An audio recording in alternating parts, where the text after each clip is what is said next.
Yan po. Sana'y nakuha nyo. Kasi may nakapag-share na sa atin na nakakuha na po siya ng wood vinegar. Dahil naintindihan niya yung process. Yung usok na mainit, dadaan sa isang tambutsyong mahaba na maginaw, hindi mainit. Talagang magkukondense siya. Para po siyang malamig na coke na nang lumabas ng freezer. Wala namang tubig-tubig sa labas, pero ng nahanginan, marami ng tubig dahil... Pero bago po natin pag-usapan yan, kung bago ka pa lang sa channel ko, paki-like naman po, comment, share, and subscribe. At huwag kalimutang i-hit ang ating button bell para ma-notify po kayo sa ating mga bagong upload. Mga ka-agree, today ay adventure time tayo. Yung gagawin natin ay bisitahin natin si Sir Agri doon sa kanyang farm. Kasi sabi niya kasi nung 2 days ago ay nagsindi siya ng kanyang ulingan. Tingnan natin kung ano yung pangyayari doon. Dadaan tayo dito sa gitna ng ating forest area.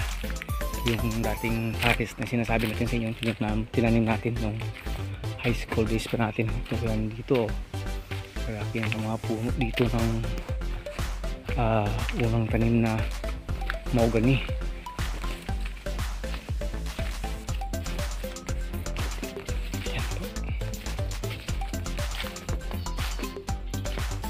Nandito na tayo sa boundary. Ito, kanal yan dito, boundary area ng lupa namin at saka ng may-ari ng lupa dito sa kabila na currently nire-rent ni Sir Agri. Ay, umuusok pa talaga yung kanyang ulingan. Hindi pa tapos.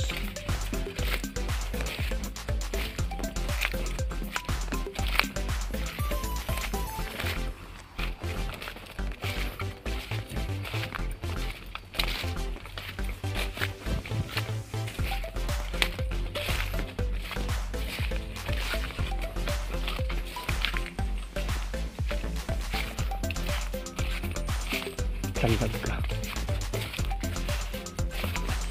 Dito na rin ibang kambing ko sa ilalim. Talaga.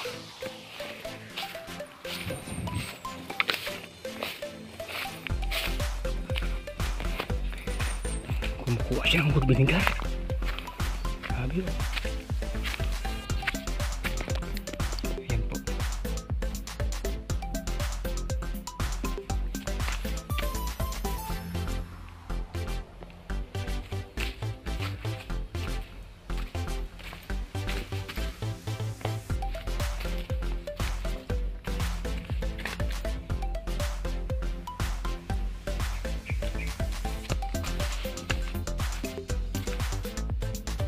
Hindi ka.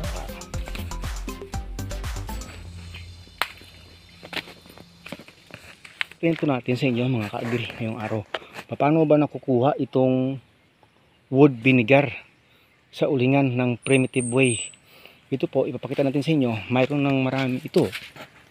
Puno na itong lalagyan ni Sir Agri and Adventures. Kung makikita po ninyo, ito po, panay yung tulo.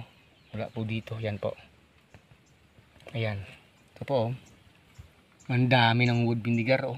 Gangong. Bawat po kasi tambutso nito na lalabasan ng usok, lagyan mo lang ng taga salod. Ito sa amin taga ipon ng wood vinegar. Lalabas at lalabas yung wood vinegar dyan. Paano ba yan mga ka-agree? Ito po ay ulingan. Ito po yung tunnel type na ulingan mga ka-agree. Yung gagawin po ninyo, pag gusto po ninyo, andun nga si Sir Agri sa ilalim tingnan natin mamaya. Kung gusto po ninyo makakapture po talaga nito, bakit ganito? Pag nag-tunnel type po tayo ng ulingan, yung gagawin natin ay kukuha tayo ng mga bagong kuha na mga bambus. Dapat bago para po magiging hindi siya magbilis uminit. Kasi pag dry yung mga bambo, hindi basta lalabas yung wood vinegar dyan. Kasi yung bambo na bago, dyan nagsisilbing condenser niya para makondense yung mainit na usok. Dadaan po sa medyo malamig na tambutso na mahaba. Ito po ay approximately mga 4 feet yung haba niyan hanggang sa ilalim. Approximately po 4 feet po yan, ganyang kahaba. Pag lumabas po yung usok mula doon sa loob papunta sa labas, Dito po na po yan. Ayan o. Naglagay siya ng tubig dito sa top. Para hindi masyadong iinit itong yung ano, yung kawayan. Nagsiserve siyang condenser talaga para merong condensation na mangyari. Yung ginawa po ay pagdating po dito, nilagari ng konti at naglagay itong lata. Ito yung taga capture kasi tutulo yan mula dito tutulo yung mga na condense na wood vinegar, dito yung dadaan, makakapture ng lata. Naka square po itong lata sa loob, pasok mo lang, ganyan lang po yan. Yan lang po yan, kukunin mabalik mo, ganyan lang po yan, kasimple. Tutulo po yan dito, ganun po yan. Yan ang process. Pag pumunta po kayo ng Google, bibigyan kayo ng video doon, chamber na yun, wood vinegar chamber. Mayroon silang malaking condenser na nilalagay, na nilalagyan niya ng tubig sa loob para po doon dadaan yung usok sa gitna ng chamber. May tubig sa palibot, lalabas yung wood vinegar. Mayroong maliit niya na taga-salod sa loob. Yung term sa amin taga-salod, tawag yung term sa Tagalog, yung salod. Para po doon babalik yung wood vinegar papunta sa maliit na tube, papunta po sa lalagyan. Pero yung labas lang ng kanilang mga wood vinegar, ganyan lang kabilis. Mostly po isang tube lang yung ginagamit. Pero po dito sa primitive way, sa pag-uuling po, ang daming taga-salod sa ilalim. Bawat tambutso po yan, pag may lumabas na usok, pwedeng may lagyan mo ng ganyan, labas po yung wood vinegar. Kaya minsan makakakuha kami ng ganitong ulingan dito. Kunwari makakuha kami ng mga 10 bags dito, 10 sacks na uling. Pag maganda po yung paggawa, makakakuha po kami ng 2 hanggang 3 ng container ng tag 20 liters bawat isa. Sa 10 sacks lang na sako ng uling.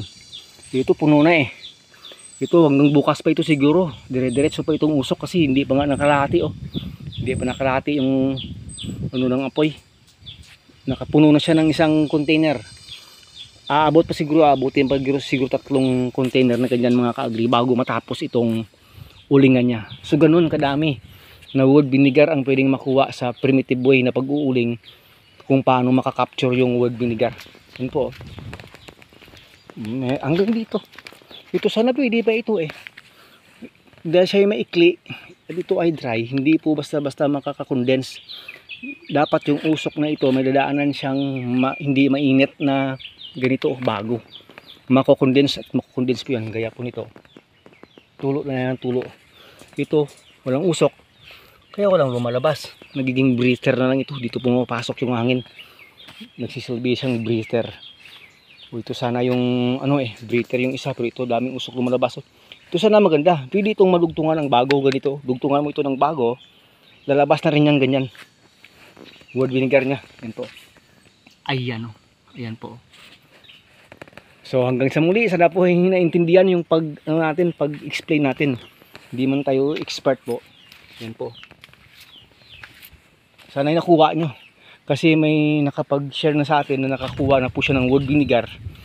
Dahil naintindihan niya yung process. Yung usok na mainit, dadaan sa isang tambutsong mahaba na maginaw, hindi mainit. Talagang magkukondense siya para po siyang malamig na coke na nang lumabas ng freezer. Wala namang tubig-tubig sa labas, pero ng nahanginan marami ng tubig dahil yung cold sa loob ng bottle na ice coke, tinamaan ng hangin sa labas na hot, may condensation na nangyayari, kaya may tubig-tubig. Ganun yung explanation. Ito mainit sa loob, maginaw sa labas. Ito yung nangyari dito kung bakit siya nagkakaroon ng tubig-tubig.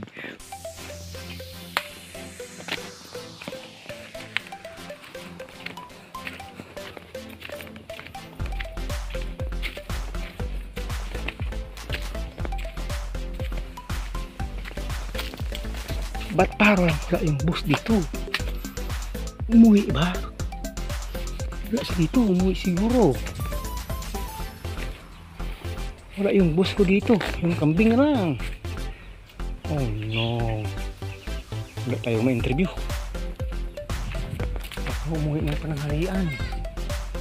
Naku, yung bagong feeder nyo, outside feeder, ganda.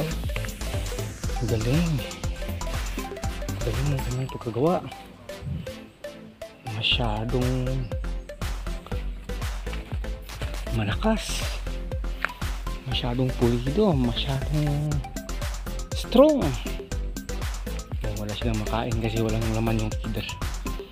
Wala si Sir Agri dito mga kaibigan. Pero nakita natin yung mga pangyayari dito. So yun. Naghahanap kayo ng kumpay, ano? Wala. Busog na kayo. Wala yung kanilang boss dito. Umuwi siguro. Oh, ito yung mga babies niya. Naku, ano yung gagawin natin?